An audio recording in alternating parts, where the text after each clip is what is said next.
Comenzamos este tema acerca de los últimos tiempos hace algunas semanas atrás y es un tema que a mí me apasiona mucho, pero tengo un cierto temor de hablar de ello porque no sé temor, sí decir temor, no lo llamaría temor, más bien un cierto respeto hacia todo el tema porque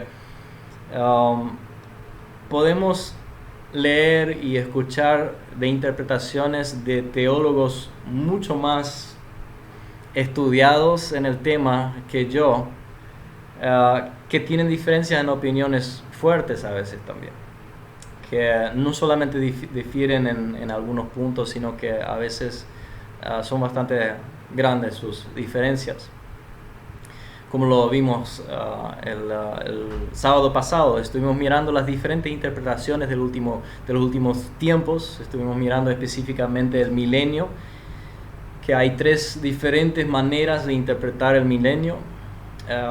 Hay unas cuantas diferentes perspectivas en cuanto a los últimos tiempos, a qué se refiere. Entonces yo tengo un gran respeto hacia ese tema y me cuido mucho cuando hablo de ello. Me cuido mucho de no hacer declaraciones y decir que es así o así o asá. Me cuido mucho de compartir vídeos, de compartir, incluso de compartir esas interpretaciones de los últimos tiempos. Especialmente me cuido en compartir cosas o digamos interpretaciones de los últimos tiempos, poniéndolo en lo que está ocurriendo en ese tiempo. Por ejemplo, con el tema del chip, el tema del río. O sea, en una parte leemos de que el agua se va a convertir en sangre. Entonces esta semana vi una publicación en Facebook de un río que se había convertido rojo, ¿verdad? Y decían, bueno, de esto es lo que hablaba la Biblia. Y así tenemos muchas aparentes profecías que se coloca en lo que está ocurriendo en este tiempo. Y yo no digo que todos de ellos están mal o que están despistados, pero lo que digo es que tengo un gran respeto hacia las profecías de la Biblia y cuido mucho de no tratar de ser el intérprete, vamos a ponerlo así. Yo sé que yo soy un hombre y yo sé que yo puedo fallar en mis interpretaciones y yo sé que cualquiera de nosotros lo puede. Pero un principio que yo siempre he tenido cuando leo la Biblia y la trato de interpretar es de tomar la Biblia y dejar que la Biblia misma se explique. Y yo creo firmemente que Dios no nos ha dejado con links perdidos o con links faltantes. Yo no creo que Dios primero tuvo que crear una persona X en el año 2000X que iba a dar una cierta revelación para poder completar la revelación de Juan hace 2000 años atrás. Yo creo que la Biblia misma se interpreta. Y yo creo que esa interpretación solamente la podemos entender cuando estamos llenos del Espíritu Santo. Y yo creo que la clave es estar llenos del Espíritu Santo. Y creo que Él nos dirige y nos guía hacia la verdad. Pero en cuanto a este tema, yo creo que muchas veces nos deja ponderando. Nos deja haciéndonos la pregunta, ¿cómo realmente es? ¿Cómo realmente va a ser? Pero algo que me dice esta realidad de que todo el tema de los últimos tiempos no es tan claro, yo creo que algo que transmite eso, que Dios nos transmite con eso, es enseñarnos de que no necesitamos saberlo todo. Que no hay humano en la tierra que por sus muchos estudios es mejor que el otro. Porque sinceramente en este tema yo creo que hay algunas personas muy sencillas que tienen muy pocos estudios, que saben más de este tema que algunos que han estudiado años y años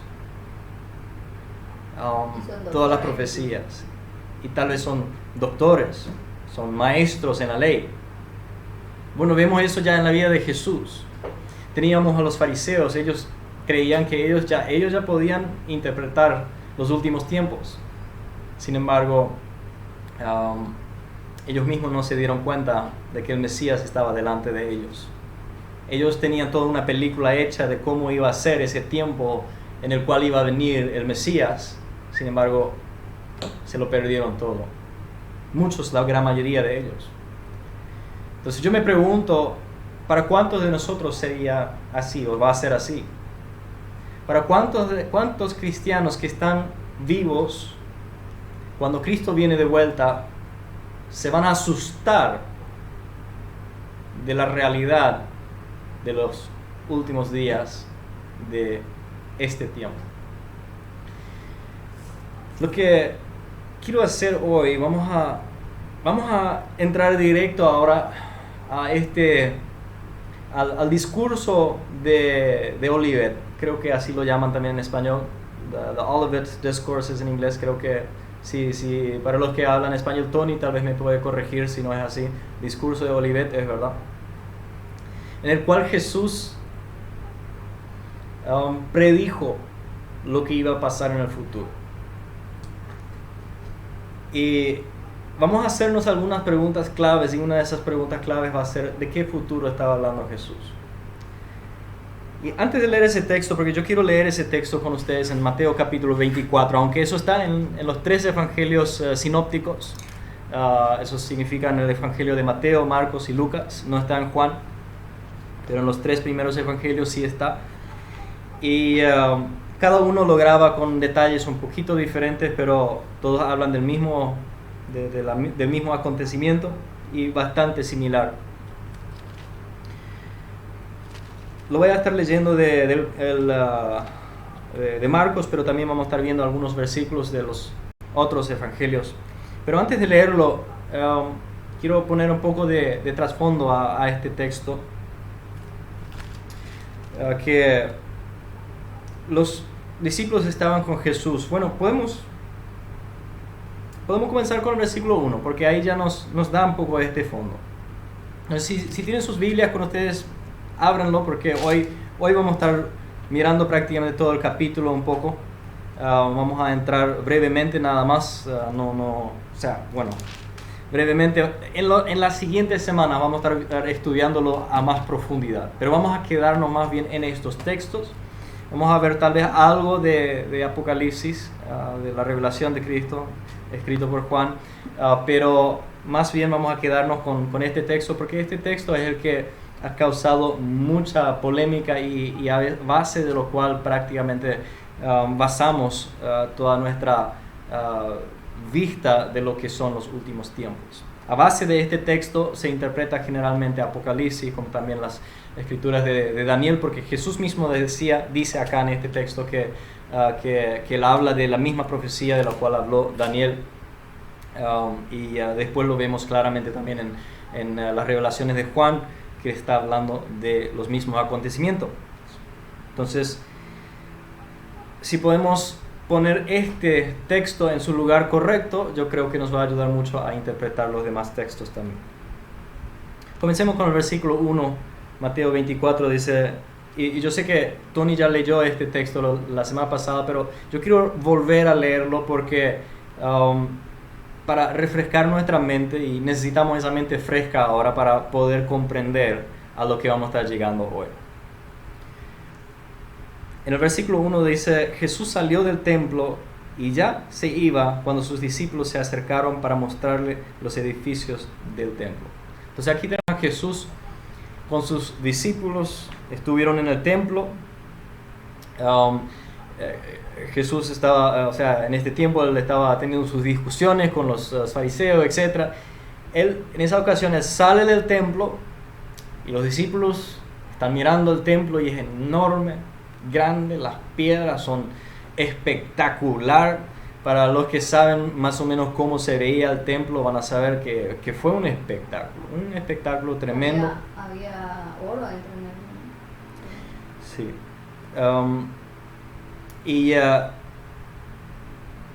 Ellos miran a ese edificio y dicen: Señor, O sea, le muestran a Jesús todo eso, le dicen, mira un poco todo eso, qué lindo que es, qué grandioso que es, cómo lo que nuestro ancestro Salomón hizo todo eso, ¿no? Dice entonces en el versículo 2, Jesús les dijo, ¿ven todo esto? De cierto les digo que no quedará aquí piedra sobre piedra, todo será derribado. Y terminó la discusión. Los discípulos se quedaron todo un poco perplejos porque ellos pensaron que este templo está aquí para quedarse aquí. De aquí va a reinar nuestro Mesías en el futuro, y Pedro ya lo tenía claro, Jesús es el Mesías. Los otros discípulos también ya estaban con dudas, pero estaban creyendo eso ha de ser. Y en su mente iba a llegar el día donde Jesús iba a reinar en este templo, porque eso era lo que los fariseos enseñaban en su tiempo. Sin embargo, Jesús les dice una cosa totalmente diferente. Le dice, ¿saben qué? Acá no va a quedar ni una piedra sobre otra. Yo solamente puedo imaginarme el shock por el cual ellos habrán pasado. Y habrán dicho, ¿vale? ¿Cómo? No puede ser. Y dice entonces que más tarde, dice, o sea, en el siguiente versículo, mientras Jesús estaba sentado en el monte de los olivos, los discípulos se le acercaron. O sea, ahora ya está en el monte de olivos, ya se trasladaron, pasaron algunas cosas entre medio, me imagino que es el mismo día, pero mientras Jesús estaba sentado en el monte de los olivos, dice, los discípulos se le acercaron por separado, porque no querían, porque eso era un tema totalmente diferente de lo que ellos habían creído, de la forma en la cual ellos se lo habían imaginado. Y se le acercan a Jesús en privado, dice, y le dicen, dinos, ¿cuándo sucederá todo esto? ¿Y a qué se refieren cuando dicen todo esto? Que el templo será destruido, que no quedará piedra sobre piedra. Estás chequeando los comentarios, ¿verdad? No puedo entrar ahí. Tengo un ratito. Dice, dinos cuándo sucederá todo esto y cuál será la señal de tu venida y el fin del... Y ahora esta traducción dice mundo. Hablamos un poco de eso la vez pasada, pero vamos a entrar en eso después todavía. Acá dice, ¿cuál va a ser la señal de tu venida y el fin del mundo? ¿En cuál de esos es? Buscando ahí. Y luego Jesús les respondió y dice, cuídense que nadie los engañe. Aquí están los discípulos, perplejos, totalmente confundidos, y le preguntan, Señor, entonces, ¿cuándo va a pasar esto? Porque de lo que nosotros entendemos, vos tenés que manifestarte para reinar con Israel sobre todo el mundo. Pero vos decís que este templo va a ser destruido. ¿Cuándo va a pasar esto? Dicen. Y Jesús dice, cuidado que nadie les engañe. Con eso comienza. Podemos ser engañados fácilmente. Y debemos de cuidar eso. Si me dan un pequeño feedback, si me escuchan todavía, porque aquí veo que mi internet está otra vez cortando un poco. Mientras tanto le voy a abrir un poco acá nuestro chat. Alguien salió de nuestro chat, acá parece. Sí, no sé cuál es el programa que usa. Ningún programa. A ver si tenemos comentarios ahí. ¿Y dónde nos quedamos? ¿Tenemos mensajes? Valeria y Antonio están acompañando. Qué bueno, bienvenido también Antonio y Valeria. La verdad es que yo no puedo escuchar bien, se tranca todo, dice. Sí, eso desde hace rato. Estamos Espero que les está funcionando. Bueno, sigamos acá. Jesús después dice, cuídense que nadie los engañe. Y luego dice, porque muchos vendrán en mi nombre y dirán, yo soy el Cristo. Se congela constantemente. Se congela constantemente. Bueno, igual vamos a seguir acá. Para los que puedan seguir, síganos. Si no les funciona bien, lo que vamos a hacer es, yo estoy grabando esto y vamos a subirlo a YouTube después, entonces lo pueden ver en YouTube después, ¿sí? Porque muchos vendrán en mi nombre y dirán, yo soy el Cristo, y engañarán a muchos. Ustedes oirán hablar de guerras y de rumores de guerras, pero no se angustien, porque es necesario que todo esto suceda, pero aún no será el fin. Porque se levantará nación contra nación. Ahora, un puntito de ahí. Aún no será el fin. Los discípulos no le preguntaron cuándo va a ser el fin. Ellos preguntaron cuándo va a suceder todo esto. De lo que vos dijiste. Bueno, en los otros evangelios también incluyen y cuál va a ser la señal de tu venida. Pero llegamos a eso todavía. Seguimos un poco acá. Dice, porque se levantará nación contra nación y reino contra reino, y habrá hambre y terremotos en distintos lugares. Todo esto será solo el comienzo de los dolores. Entonces los entregarán a ustedes para ser torturados y los matarán, y todos los odiarán por causa de mi nombre. Una pregunta, ¿esto se cumplió ya? Si leemos los hechos, tal cual, así mismo como está escrito acá, los hechos es la descripción del cumplimiento de esta palabra. Le entregaban para ser torturados, para ser matado, los odiaban por todo lado por causa del nombre de Jesús. Y en aquel tiempo muchos tropezarán, y unos a otros se traicionarán y odiarán. Todo eso ocurrió en la historia. Muchos de ellos leemos en Hechos, otras cosas leemos en otros libros históricos también. En aquel tiempo, nos dice, después muchos falsos profetas se levantarán y engañarán a muchos. Posiblemente en la historia humana no hubo tantos falsos cristos como en ese tiempo. Es impresionante cuando leemos la historia de otros historiadores en ese tiempo. Hubo muchos falsos cristos, muchas personas que se levantaban y decían, yo soy el Cristo, yo soy el Mesías, yo he venido para salvar el mundo. En ese tiempo hubo muchos de ellos. Y muchas personas fueron engañados. Dice, muchos falsos profetas se levantarán y engañarán a muchos. Josefus habla mucho de ello. Y tanto aumentará la maldad que el amor de muchos se enfriará. Pero el que resista hasta el fin será salvo. Y este evangelio del reino será predicado en todo el mundo para testimonio a todas las naciones, y entonces vendrá el fin. ¿Qué fin?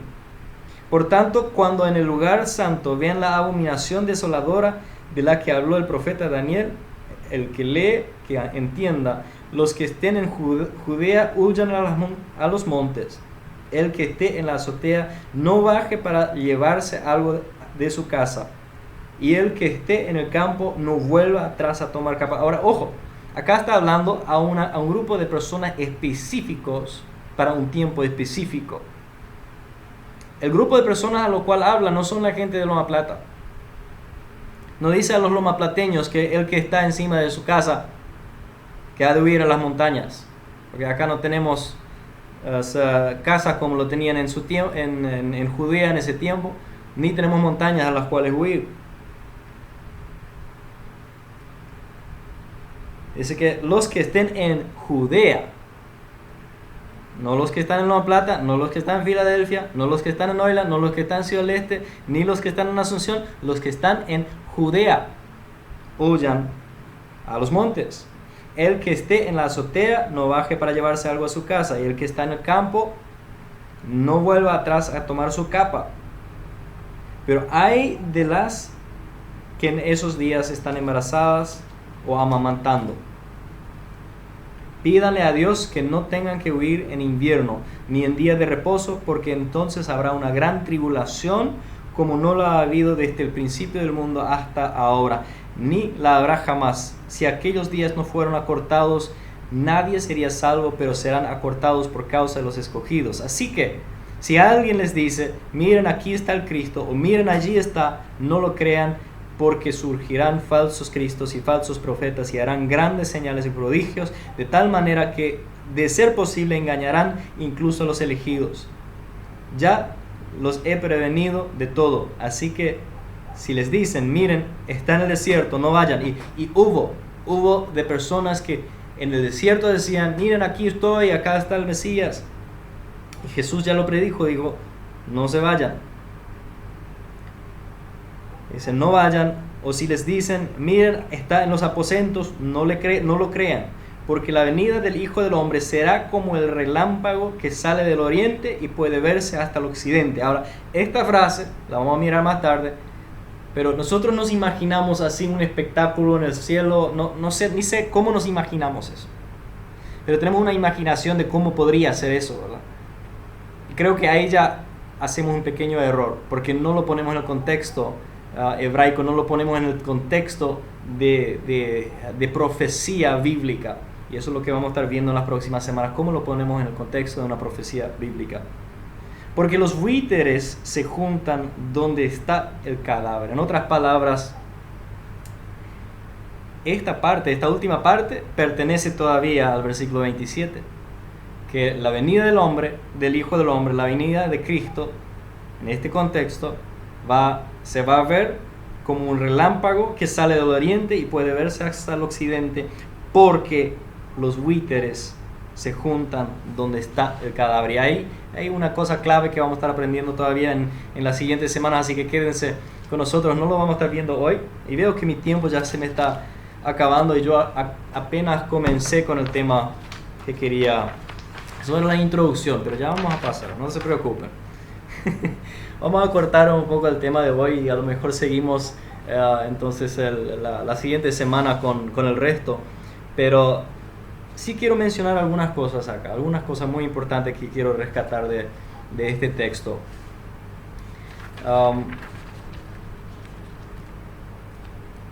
Nuestro principal problema cuando leemos este texto es lo siguiente. Nosotros leemos este texto como si fuera escrito para nosotros en nuestro tiempo. Pero debemos de ponerlo en su lugar. Tenemos que tomarlo en perspectiva. Jesús estaba aquí con sus discípulos hace 2000 años atrás. Estaba hablando con ellos, cara a cara, y a ellos les decía esas cosas. Les decía, ustedes van a sufrir estas cosas. A ustedes les va a pasar esto. Cuando escuchan todo esto, sepan que el tiempo está cerca, etcétera, etcétera. Fue algo que Jesús estaba hablando a sus discípulos. Claro, nosotros vamos a aprender de ello, pero tenemos que tener esto en su contexto, dejarlo en su contexto.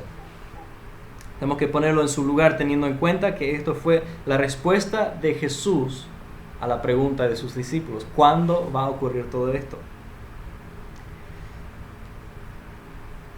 Entonces, cuando Jesús dijo, a ustedes les entregarán a los tribunales y los golpearán, se refería a ellos. Y ellos vivieron eso en su propia carne.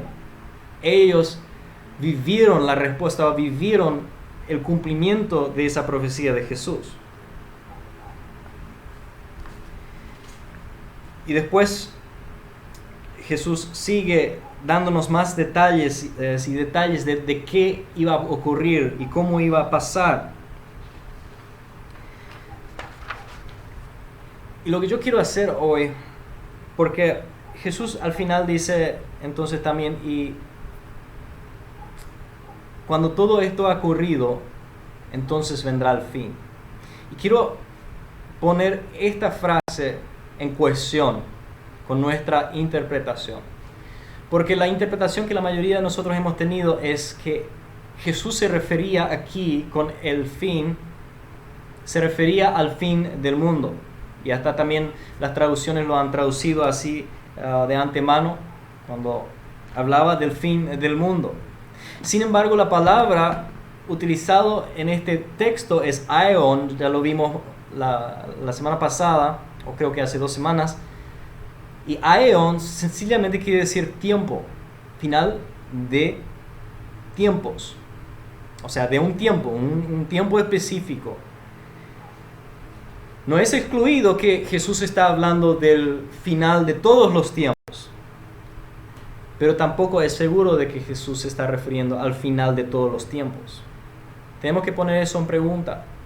¿De qué fin, o sea, el fin de qué tiempo Jesús está hablando aquí? Vamos a poner eso en pregunta. Ahí mismo lo vamos a pausar un poco y quiero darnos así una breve estructura de los elementos de esta profecía de Jesús y hacernos la pregunta, ¿cómo deberíamos interpretar esta profecía? ¿Deberíamos interpretarla de una forma literal? ¿Deberíamos interpretarla de una forma figurativa o metafórica? Porque siempre interpretamos o de una o de otra forma. Y los elementos de esa profecía son los siguientes. Uno, él comienza con la destrucción del templo. Y hagámonos la pregunta. La destrucción del templo, ¿eso fue una profecía literal o fue una profecía figurativa o una profecía metafórica? Fue literal. Porque solamente 40 años después, el templo fue destruido totalmente. Así mismo como Jesús decía, no quedará piedra sobre piedra. No quedó piedra sobre piedra, porque cuando los romanos entraron a destruir a Jerusalén, ellos agarraron todas las piedras del templo y primero le quemaron el templo. ¿Y qué pasó con eso? Porque había oro por todas las paredes del templo. Este oro se había infiltrado, había entrado, o sea, se había derretido y había entrado entre medio de las piedras. Entonces, para lograr sacar todo el oro de ahí, tuvieron que sacar piedra de piedra y no dejaron ni una piedra sobre piedra. Esta profecía se cumplió de una forma literal, solo 40 años después de su profecía por Jesús mismo. Después habla de la destrucción de Jerusalén. Que cuando ven los buitres rodeando a Jerusalén, o sea, donde está, todos los intérpretes están de acuerdo que aquí Jesús está hablando de Jerusalén, del cadáver, está hablando de Jerusalén y está hablando de la destrucción de Jerusalén. ¿Es una profecía literal o es una profecía figurativa? Una profecía literal. Jerusalén literalmente fue destruida en ese tiempo. Claro, fue reconstruido otra vez después o habitado más tarde otra vez, pero en ese momento fue un juicio tremendo de Dios vino sobre Jerusalén. Luego, cuando Cristo habla de su venida en gloria, de su venida como un relámpago del oriente hasta el occidente, ¿es figurativo o es literal? Vamos a dejar eso ahí por un momento. Porque si lo interpretamos de una forma literal, entonces no podemos interpretar el último punto de forma literal, que vamos a hablar enseguida. El cuarto punto son las señales. Hablaba de que iba a haber señales en el cielo. El sol se va a oscurecer, las estrellas iban a caer, etc. ¿Eso es una profecía literal o es una profecía figurativa? Luego, y ahí podemos, o sea, hubo señales en el cielo. Hubo cosas reales que ocurrieron en el tiempo y podemos leer libros como de Josefos y otros que escribieron acerca de fenómenos que ocurrieron en el cielo. Entonces, hasta que podríamos tomarlo casi literal, aunque hay ciertos aspectos de esa profecía que tal vez no podemos tomar literal. Pero vamos a ver eso en un ratito, si tenemos que tomarla literal o no. El quinto elemento es el evangelio a cada nación. Jesús decía, y este evangelio será predicado a toda nación. Vamos a dejar eso ahí por un momento, enseguida volvemos a ello. Y luego en el sexto punto Jesús dice algo que ha sido una de las excusas y una de las razones, o sea, uno de los razonamientos que muchos estudiados incluso y muchas personas famosas han agarrado como una prueba de que Jesús estuvo errado con su profecía. Porque último Jesús dice, esta generación, y esto lo leemos en Marcos, decía, esta generación no va a pasar hasta que todo esto pase. Tenemos que interpretar eso de una forma literal o de una forma figurativa. Acá nos metemos en un lío. Si lo interpretamos de una forma figurativa,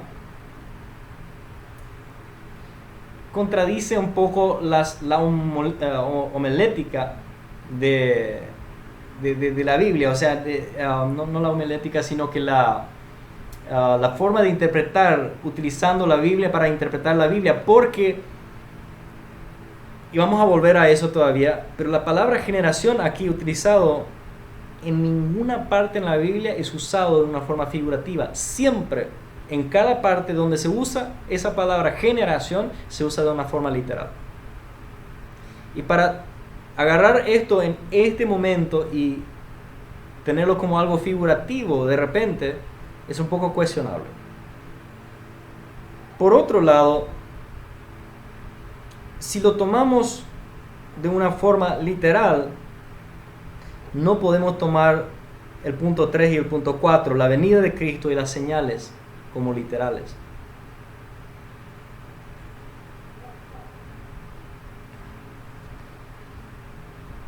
Vamos a volver un poquito ahora al punto de la venida de Cristo en gloria. Hay muchos, no eso, sino que al evangelio a cada nación. Hay muchos que creen que el evangelio tiene que ser predicado todavía a cada nación, antes y cada etnia, o sea, cada grupo de personas antes de que Jesús pueda volver. Yo no sé, o sea, yo no digo, yo no quiero contradecir a estas personas que dicen que eso todavía ha de ocurrir.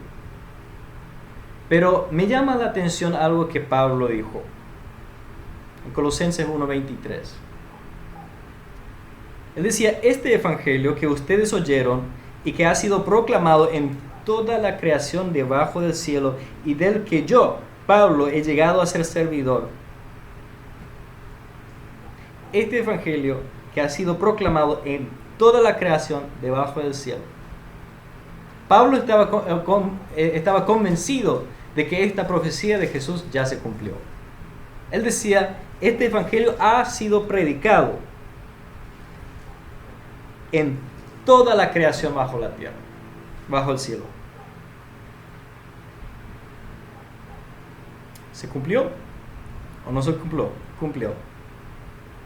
Yo lo dejo un poco con manos abiertas, pero obviamente Pablo, el gran apóstol Pablo, tenía la forma de pensar, o sea, él creía que esta profecía de Jesús ya se había cumplido. En tal caso, esa parte podríamos traducir de una forma literal, pero que ya se cumplió. Siguiente punto, señales en el cielo. ¿Literal o figurativo? Jesús decía, inmediatamente después de esta tribulación de aquellos días se oscurecerá el sol, no brillará más la luna, las estrellas caerán del cielo y los cuerpos celestes serán sacudidos, la señal del Hijo del Hombre aparecerá en el cielo. En el Antiguo Testamento no fue nada fuera de lo común el uso del lenguaje figurativo, especialmente para las declaraciones de juicio sobre naciones. Podemos encontrar mucho de ello. Vamos a les quiero dar unos ejemplos aquí. El primero lo tengo de la profecía de Isaías contra Babilonia, y lo encuentran en Isaías 13, del 9 al 13, donde Isaías profetiza, dice, miren, ya viene el día del Señor, día cruel, de furor y ardiente ira. Convertirá en desolación la tierra y exterminará de ella a los pecadores. Exterminar de la tierra a los pecadores, dice. Las estrellas y las constelaciones del cielo dejarán de irradiar su luz, su luz se oscurecerá, el sol al salir y no brillará más la luna. Castigaré por su maldad al mundo y por su iniquidad a los malvados. Pondré fin a la soberbia de los arrogantes y humillaré al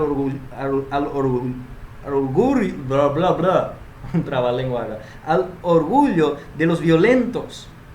Voy a hacer que haya menos gente que oro fino, menos mortales que oro de Ofir.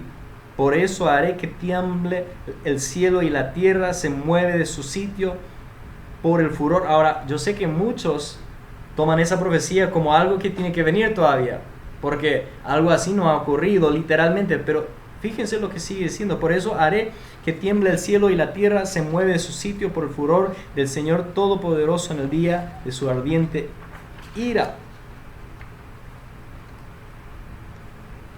Esta profecía era una profecía contra Babilonia. Si leemos todo el capítulo nos damos cuenta que está hablando de Babilonia, y Babilonia recibió ese castigo. Esta profecía ya se cumplió. No muchos años después de que Isaías lo profetizó, Babilonia fue destruido totalmente. No existe hoy día. ¿O vos le conocés a Babilonia? ¿Alguien alguna vez compró un vuelo para Babilonia? No, porque fue destruido. Su destrucción ya ocurrió y esa profecía ya se cumplió. Pero sin el cumplimiento literal de las señales astronómicas. ¿No te convence? Acá hay otra. Profecía contra Bosra, capital de Edom. Isaías 34, del 3 al 5. Dice: serán arrojados sus muertos, hedor despedirán sus cadáveres, su sangre derretirá las montañas. Su sangre va a derretir las montañas, dice. Se desintegrarán todos los astros del cielo y se enrollará el cielo como un pergamino. Toda la multitud de astros perderá su brillo como lo pierde la hoja marchita de la vid o los higos secos de la higuera. Mi espada se ha embriagado en el cielo. Miren cómo desciende en juicio sobre Edom, pueblo que he condenado a la destrucción total. Edom no existe hoy día. Ha sido destruido totalmente. Esta profecía se cumplió al pie de la letra. ¿Se cumplió de una forma literal? No, se cumplió de una forma figurativa. Cuando en la Biblia habla de estrellas cayendo, a menudo estrellas son un tipo de líderes, o sea, apunta a los líderes de una nación. Y el sol, la luna, habla de autoridades, etcétera, las montañas, etcétera, habla de autoridades y de reinos. Pero son figurativos, no son literales. Entonces, en el Antiguo Testamento ya conocemos esa clase de profecía y Jesús era profeta. ¿Por qué no puede ser también figurativo la profecía de Jesús en cuanto a las señales de las estrellas y del sol?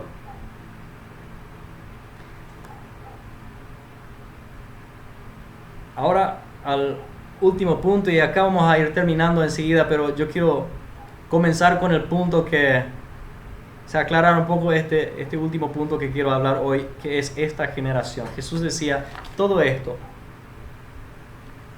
va a ocurrir mediante esta generación, antes de que pase esta generación.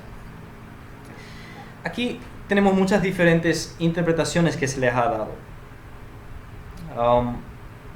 Algunos lo toman de una forma figurativa y diciendo que esta generación sencillamente se refiere a todas las generaciones, o sea que no es algo literal, no tenemos que tomarlo literal, sino que es algo esparcido en la historia, lo cual creo que pocos hay que lo enseñan de esa forma. Lo que más escucho es la interpretación de que la generación que vive en los últimos días, esta generación no va a pasar. Lo que hasta hace poco se escuchaba mucho era la generación que vivía en el tiempo desde que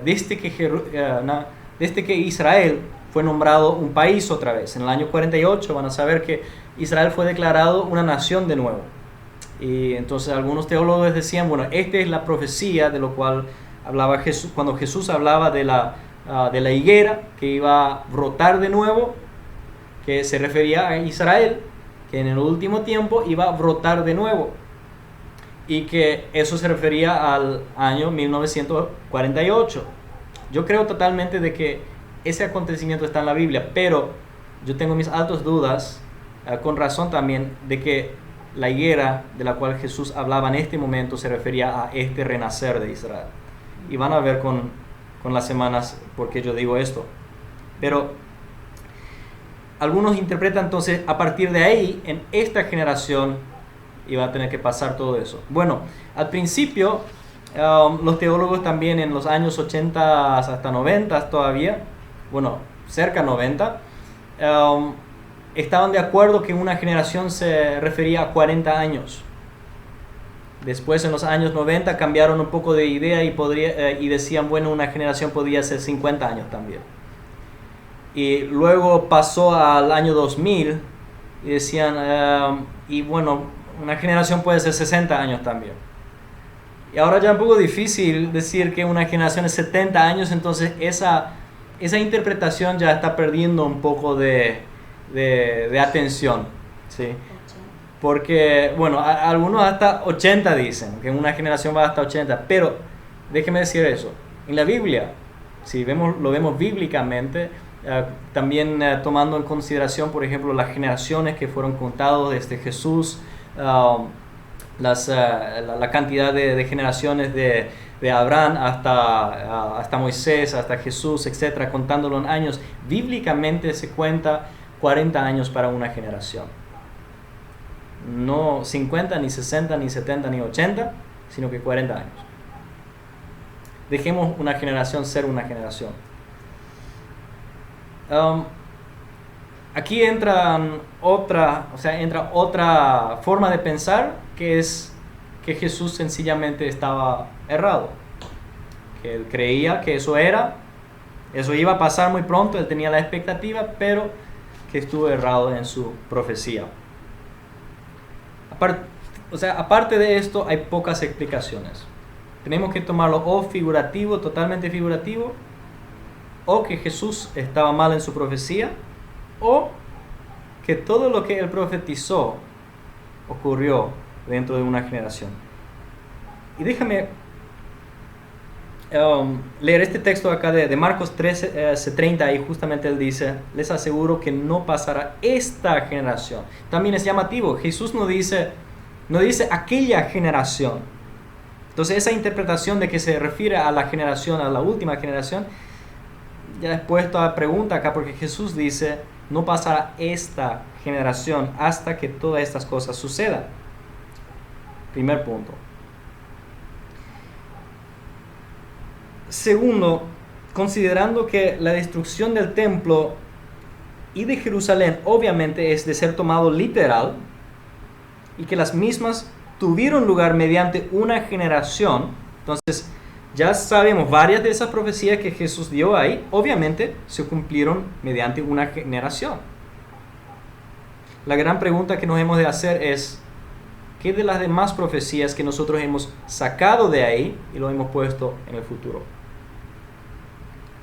Puede ser que las señales del cielo ya ocurrieron de una forma figurativa. Puede ser que la venida de Cristo,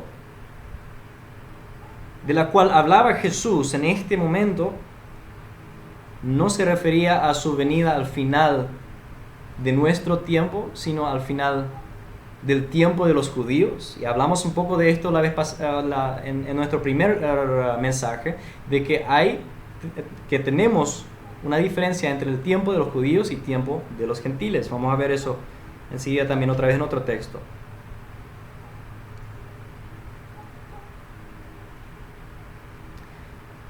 Ahora, aquí algunos utilizan el versículo 32 en Marcos 13 como una razón para creer que Jesús no hablaba de una generación literal. En el 32 dice, pero en cuanto al día y la hora, nadie lo sabe, ni siquiera los ángeles en el cielo, ni el Hijo, sino solamente el Padre.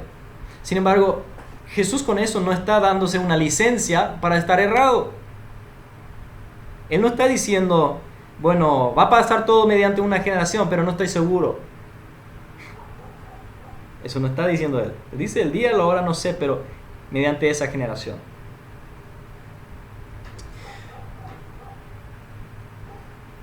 Otro punto o otros puntos que dificultan la interpretación figurativa de las palabras esta generación es su uso, como ya dije hace rato, por Jesús mismo de esta palabra en otras ocasiones, en donde obviamente y claramente indica el uso literal. Por ejemplo, Mateo 11:16a dice, ¿con qué puedo comparar esta generación? Está hablando de su generación. Teólogos todos acuerdan que Jesús se refería a la generación literal de las personas que le estaban escuchando en su tiempo. Eso era una generación que vivió la venida del Mesías, lo rechazó y lo crucificó. Una generación malvada. Y Jesús decía, ¿con qué puedo comparar esta generación? Luego en Mateo capítulo 12, siguiente capítulo, 41, 42 y 45, decía Jesús, los habitantes de Nínive se levantarán en el juicio contra esta generación.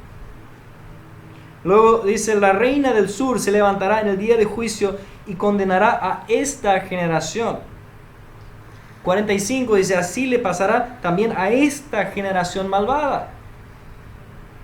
Entonces, obviamente Jesús, en todos sus otros discursos, cuando él hablaba de esta generación, se refería a esta generación.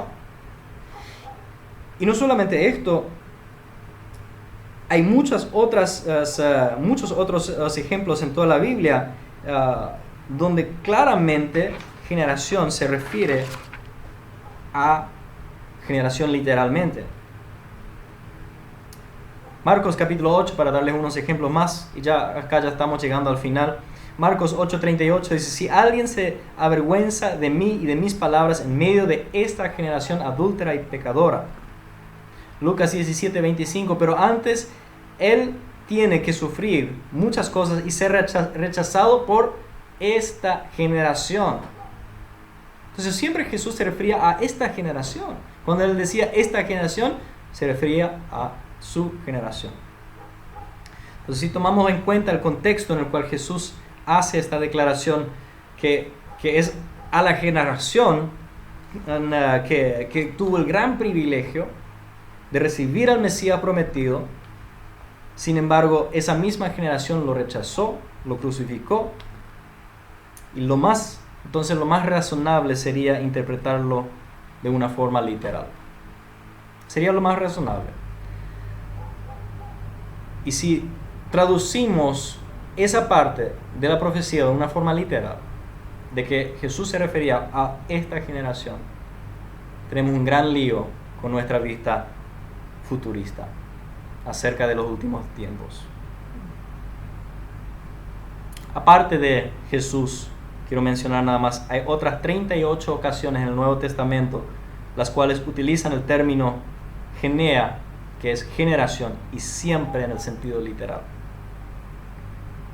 Ahora, mientras que sí es posible, yo no digo que es imposible, es posible interpretarlo de una forma figurativa, pero yo creo que no lo es. Yo creo que Jesús estaba hablando de una generación.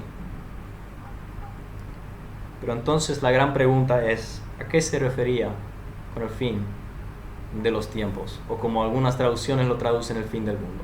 De eso vamos a hablar el próximo sábado, así que conéctense otra vez el próximo sábado. Vamos a hablar de este tema. Quiero orar contigo. Señor Jesús, te doy gracias por esta oportunidad hoy de compartir acerca de tu palabra, y Señor, especialmente de la parusia, de la venida de Jesús, de la venida tuya, Señor, en esta tierra. Y Señor, pedimos por entendimiento, pedimos, Señor, por conocimiento, por entendimiento, Señor, acerca de los tiempos en los cuales vivimos, Señor. Así como titulamos este mensaje, danos discernimiento de los tiempos para que tú seas honrado, glorificado a través de nuestras vidas, en el nombre de Jesús. Amén. Y amén.